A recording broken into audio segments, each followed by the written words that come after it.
3800 km seul sur la Léna à bord d'un canoë de toile. Tel est le défi insensé de l'aventurier Philippe Sauve.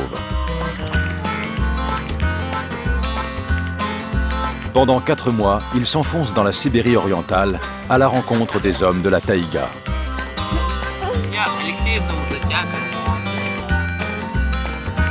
Du lac Baïkal à l'océan Arctique, il se lance dans l'inconnu, en quête de lui-même.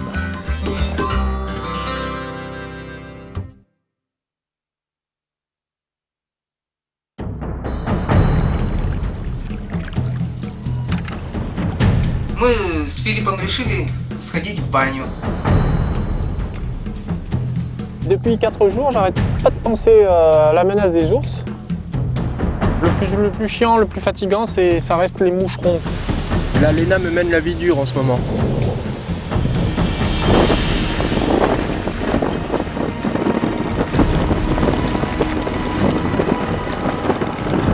Si je tiens pas le canot, il s'envole.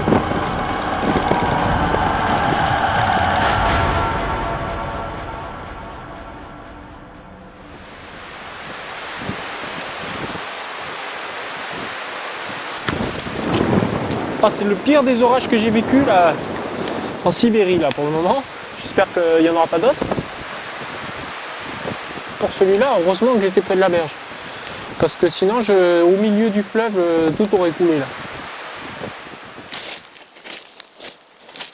Donc là, il est 9h, j'ai pas trop envie de dormir ici parce que je suis très proche de la taïga. Mais je vais peut-être être obligé, s'il se remet à pleuvoir. Oh, dans un sens, avec un bon feu, ça va. Je voulais passer une journée tranquille aujourd'hui. Ben, je me suis fait la pire des peurs, quoi.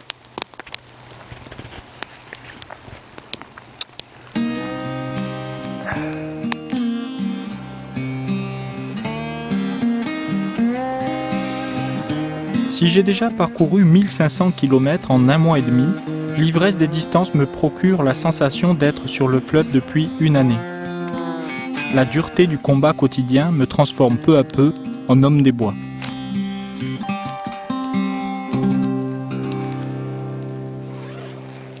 Enfin dans mon nid douillet. Et c'est la première soirée où je me retrouve très près de la forêt. C'est pour ça que j'ai fait un grand feu.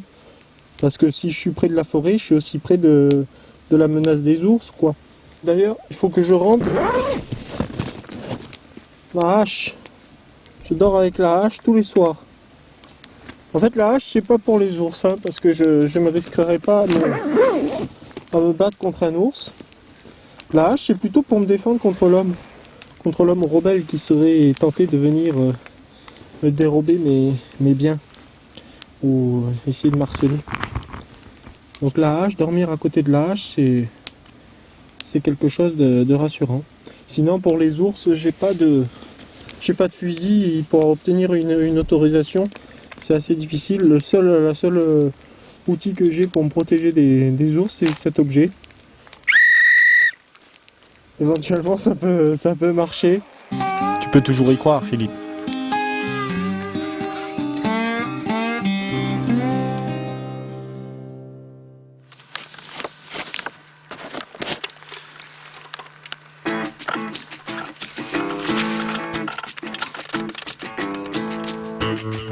« 2300 km me séparent encore de l'océan Arctique. Chaque jour, je dois ramer au moins 40 km si je veux atteindre mon but. Mais en Sibérie, une amplitude de 100 degrés sépare la canicule estivale de la rigueur hivernale. Et ce grand écart génère une instabilité climatique constante. Je vis une alternance de temps. Tantôt je suis sous la canicule et tantôt je suis menacé par des orages de pluie. Donc il faut que j'alterne vêtements et il faut que je sois bien préparé à ça, sinon je progresserai jamais, quoi.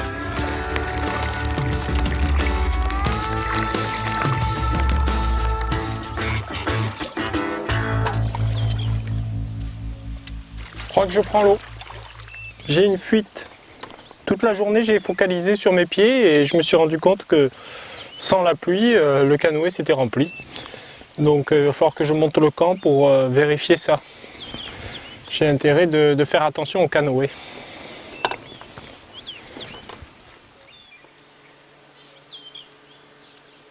J'ai effectivement plusieurs fuites à l'embarcation, alors j'ai quelques soucis. Donc je suis en train de lui faire quelques pansements avec une bande adhésive qu'on appelle le strapal. C'est utilisé par les grimpeurs et les gymnastes pour se protéger les doigts, comme ça. Mais je ne sais pas si ça résiste à l'immersion dans l'eau. Donc aujourd'hui je fais des pansements, je verrai bien si demain je dois reconsidérer ma médecine. Refaire une santé à mon canoë me prend la journée. C'est une journée de plus sans naviguer.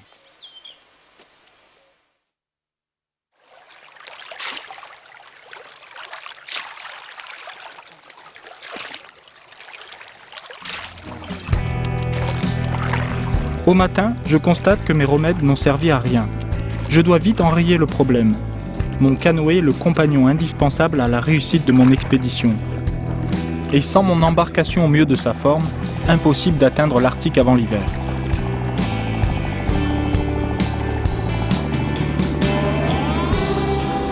En plus, dans les prochains jours, je vais devoir composer avec un fleuve en perpétuelle mutation. Ma petite Léna va devenir une grande dame de 14 km de large, tourmentée par les courants. Je dois aussi tenir compte des cargos monstrueux. J'ai déjà l'impression d'être une brindille sur l'océan. Heureusement, ces bateaux me montrent le chemin de la civilisation, même si je crains toujours les mauvaises rencontres. J'élabore une stratégie d'approche. Une dame, une grand-mère, une famille ou des enfants seront mes cibles. Après une semaine de navigation, je parviens enfin à la ville de Lynsk.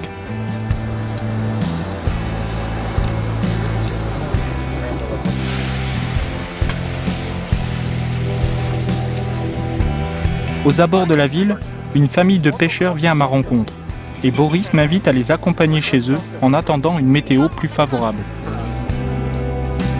Échaudé par mes expériences précédentes, je résiste. Je finis par les suivre et je n'ai pas à le regretter. Grâce à leur accueil, je vis 3 jours formidables. Je peux enfin me réconcilier avec la population russe. Hello, how are you?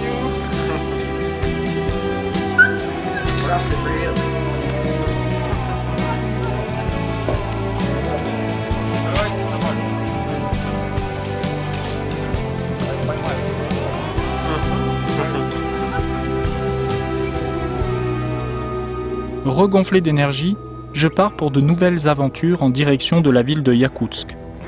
Cette pause m'a permis de ressentir la chaleur du foyer familial, qui me manque cruellement durant mes expéditions au long cours.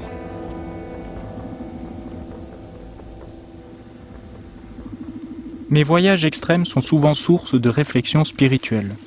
Pourtant, je ne suis pas attaché à une croyance religieuse particulière. Je suis seulement sensible aux esprits de la nature, et j'apprécie la plénitude des églises dédiées aux prières. J'avais besoin de me poser un peu dans un lieu sain pour calmer mes esprits par rapport à l'expédition et surtout pour adresser une prière à la famille de Lynsk, parce que ces gens-là sont rescapés d'une catastrophe récente. En effet, le 17 mai 2001, il y a eu une crue gigantesque du fleuve. Dans la nuit, en 1 heure, l'eau est montée de 14 mètres. Il y a eu 400 victimes et suite à ça, 10 000 personnes ont quitté la ville pour aller vivre dans le sud. Parce que chaque mois de mai, maintenant, les gens ont l'appréhension d'une nouvelle catastrophe. Donc j'adresse mes pensées aujourd'hui pour la famille de Boris.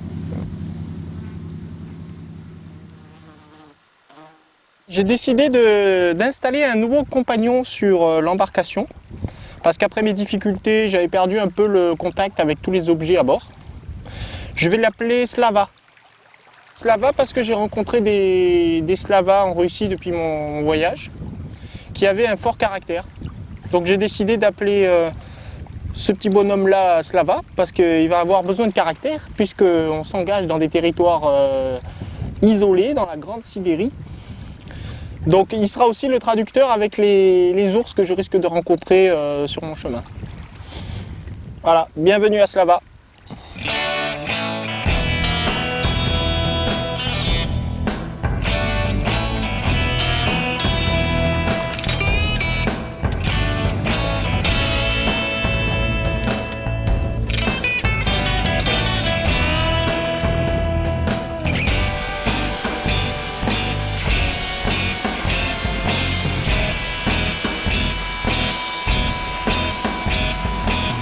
Après 2 mois de navigation, je viens de passer la barre des 2000 km parcourus.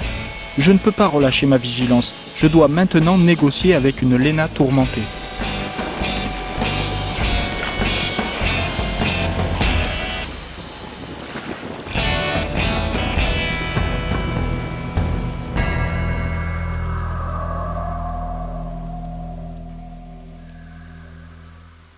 Après 8 jours de progression constante depuis la ville de Lynsk, je me sens un peu fatigué, j'ai les jambes lourdes, j'ai les étoiles dans les yeux, je sens que je suis en perte d'énergie et je me rends compte que je prends des risques.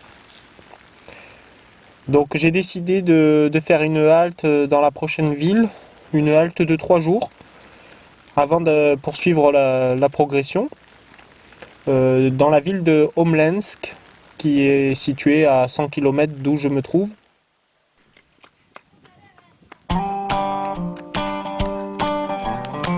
Omlensk marque mon entrée dans la République de Sakha, autrement dit la Yakoutie.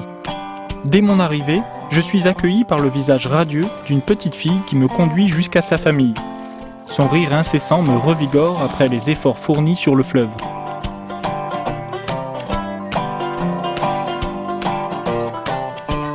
Chaque membre de la famille est fasciné par mon équipement. D'ailleurs, le canoë est disposé au centre du jardin, comme un objet étrange venu d'ailleurs. Autour de moi, les visages se révèlent. Si les Yakoutes ont une origine turque, les traits de leur caractère et de leur faciès s'apparentent à ceux des Indiens d'Amérique ou des Inuits. Leurs yeux bridés, leur peau brune et leur nonchalance sont les éléments de cette ressemblance.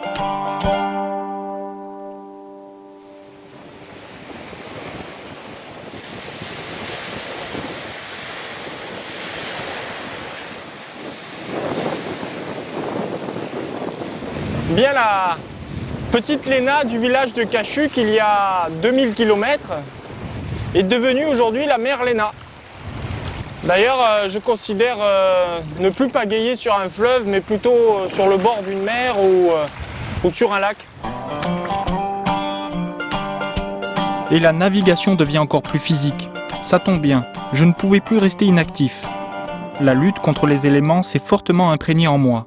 Mais à l'approche de Yakoutsk, un autre arrêt s'impose. J'ai fait un arrêt dans ce petit village qui se trouve à 100 km au sud de la ville de Yakoutsk. J'ai décidé de m'arrêter avant la ville pour laisser le matériel dans un village où il y a moins de problèmes que dans les grandes villes. Et je me suis rendu à Yakoutsk en autobus. J'y suis resté 5 jours et je suis revenu aujourd'hui pour y ramener du matériel supplémentaire pour la suite de l'expédition.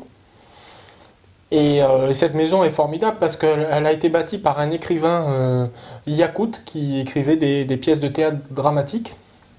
Et c'est son fils qui l'habite aujourd'hui, Pete, qui s'est absenté. Là, à mon retour, il n'est pas là. Donc résultat, je me retrouve tout seul dans cette maison. Ce qui me repose pour la suite, puisque la température a baissé en 5 jours à Yakoutsk, elle a perdu au moins 10 degrés. Et on m'annonce pour le mois de septembre du moins 10. Alors, je ne sais pas jusqu'où je vais pouvoir pagayer, mais demain, en tout cas, je reprends la progression, direction le Grand Nord. Je ne suis pas certain de résister à ce nouveau climat. Pas plus que je ne sois sûr de l'étanchéité de mon canoë. Malgré une bonne préparation, j'ai quelques pressentiments.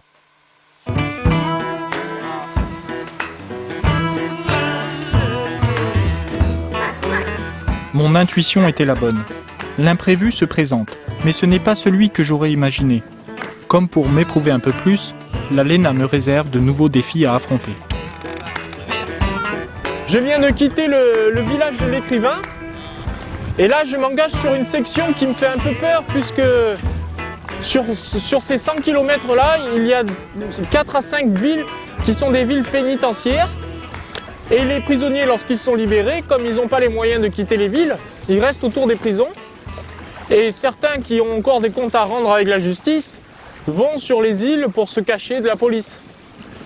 Donc j'ai 100 km un peu stressant, avec l'idée d'une mauvaise rencontre. Donc je vais essayer moi aussi de me cacher.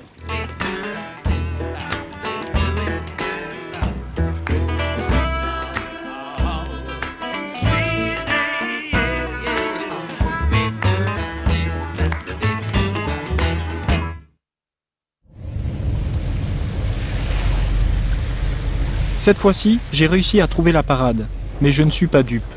Ma Léna a plus d'un tour dans son sac. Elle prend plaisir à me compliquer la tâche. Je vous dis pas le merdier. J'ai progressé pendant 6 heures en pensant être sur la côte, la terre ferme. Puis je me suis rendu compte que non, que c'était une île. Alors je me suis engagé dans une traversée qui a duré 3 quarts d'heure pour rejoindre en face ce qui me paraissait être la terre ferme. Arrivé à la terre ferme, je l'ai longé un petit peu et derrière la terre ferme, j'ai trouvé encore une étendue d'eau immense. Donc il me disait que c'était encore une île. Mais là, je commence à avoir de réelles difficultés d'orientation pour pas m'égarer dans des méandres trop difficiles à naviguer.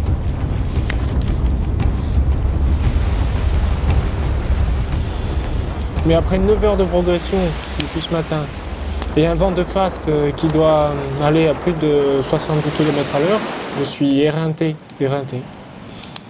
Donc j'ai décidé de monter rapidement à un camp et d'attendre le moment où la Léna sera calme pour continuer.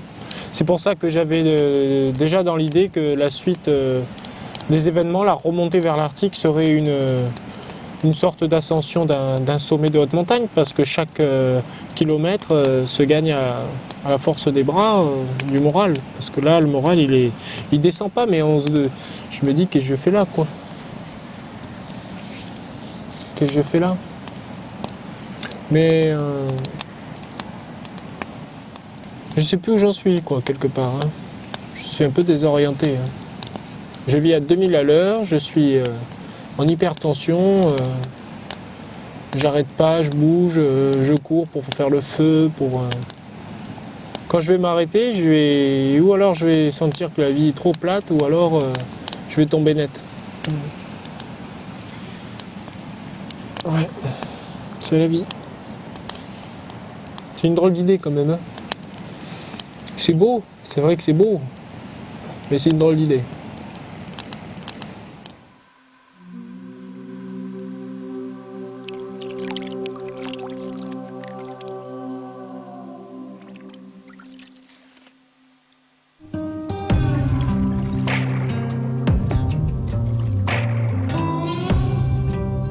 Je me suis promis d'aller jusqu'au bout, alors je m'accroche. Je résiste à la tentation de tout laisser tomber. Heureusement, j'évolue dans des décors à couper le souffle. Je traverse des territoires qui semblent réservés aux dieux. Ce privilège me redonne l'énergie nécessaire à la suite de l'aventure.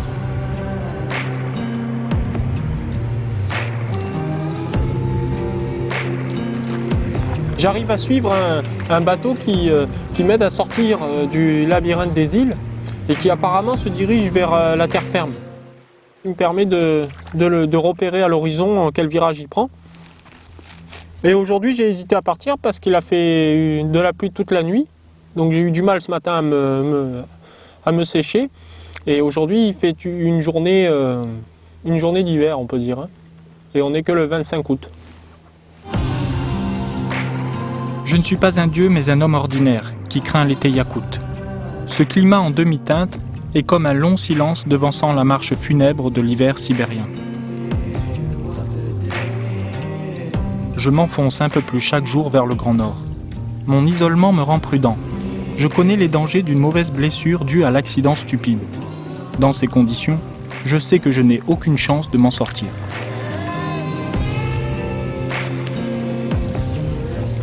Heureusement que le courant me porte avec générosité et que la Sibérie m'offre la paix intérieure.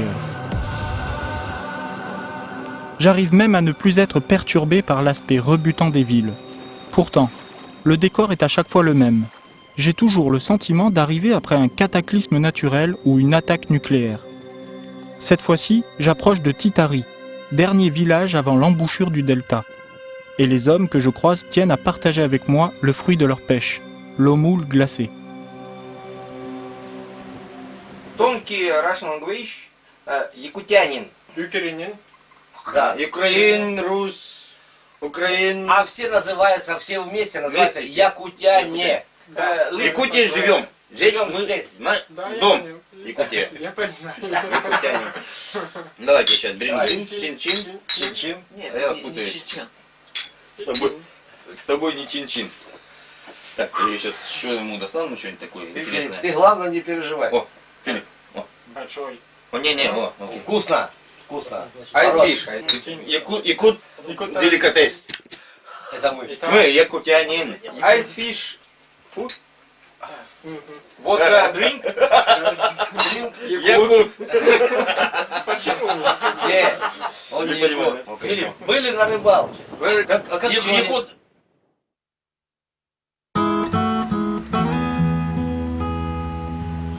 Me voilà donc Yakout. Je peux continuer ma progression avec le sentiment d'être ici chez moi. Après 100 km d'une étape incroyable où j'ai longé les montagnes vercouillantes enneigées, j'ai découvert un nouveau décor, la toundra.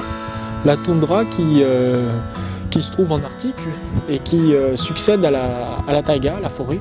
Et beaucoup de choses changent aussi dans la toundra puisqu'il n'y a plus d'ours, il y a des loups. Donc j'ai plus le souci des nuits sans sommeil. Et aujourd'hui, je me trouve à environ 300 km du delta du fleuve, que j'espère atteindre dans une dizaine de journées, parce que le mois de septembre est vraiment le mois le plus stable en météo. Même s'il fait froid la nuit, la constance du soleil me permet des progressions que je n'arrivais pas à faire au mois de juillet. Dans la ligne de mire de mon navire, se dessine le dernier virage à négocier avant de me lancer vers l'océan Arctique.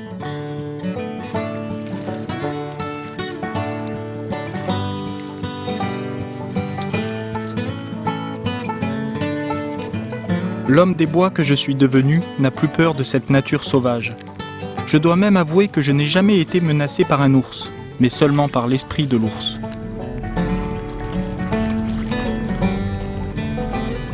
Dans ce no man's land, je me sens désormais hors de danger.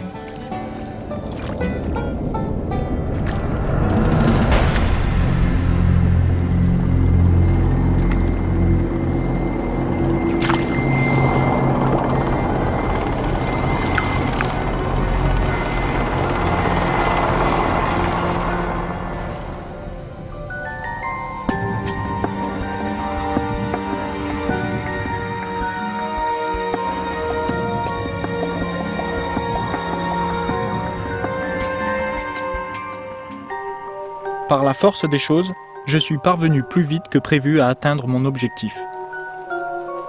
Je suis entré dans le delta de la Léna après le village de Titari. Il me restait 50 km à effectuer pour rejoindre l'océan Arctique. Mais ce que je ne savais pas, c'est que le delta de la Léna est une zone militaire très surveillée. J'ai donc eu un contrat. On m'a obligé à mettre le canoë dans un hélicoptère et on m'a amené à Atixi, la ville terminale de l'expédition. Le voyage se termine là, au bord de l'océan Arctique.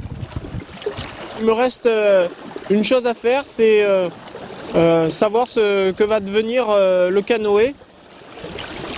Je pourrais le ramener en France, mais c'est un canoë russe et j'ai envie qu'il reste ici. Donc j'ai une petite idée. Как зовут? Юра. Юра? Юра, я француз и я экспедиция Лена. Лена. 120 дней. Байдарка. И сегодня я один подарок тебе. Подарок. Мне байдарка. Мне байдарка. Это тебе сегодня. Ты понимаешь? Да? Ok? Ok, let's go.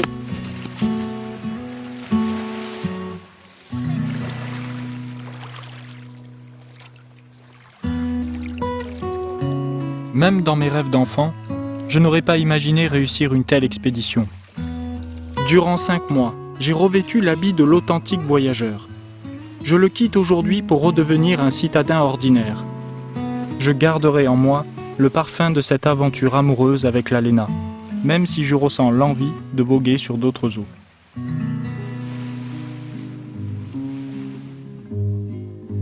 Slowly walks down the path footsteps scuffing the dew.